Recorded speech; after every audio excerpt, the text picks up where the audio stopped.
Нуралы аке Жумгал району беттешип атат. Ушул тууралуу айтып кетмек. Дын командасы менен Нарын командасы мындайча айтканда өмүр бою бири-бири менен мындайча айтканда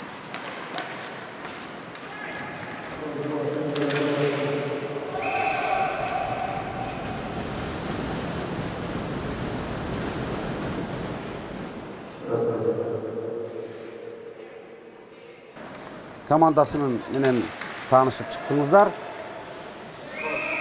Мына азыр деген Сагынбек уулу Кенжебек хорошие шансы, возможности были.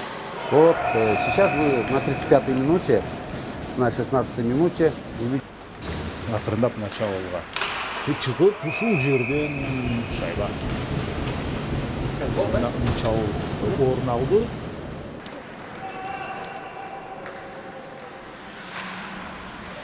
Буга чейин чындыгында биз Жумгалдын командасы гол жаратты деп айтып алдык. Нарын играющий тренер такой Султанбек создал, как говорится, Нарын үчүн азыр дагы сол мүнөргө кезектеги гол жаралды. Ойноп келе жаткан команданы, ошондуктан алардын артыкчылыгы көзкөрүнө дагы бир гол. Конкретной поддержки со стороны государства нету. Их в дальнейшем будет продолжать. Я передаю. Убакыт соңуна чыкты. Бүгүнкү күнгө каралып, эки командага тең жакшы оюн куруп берген үчүн ыраазычылык билдирели.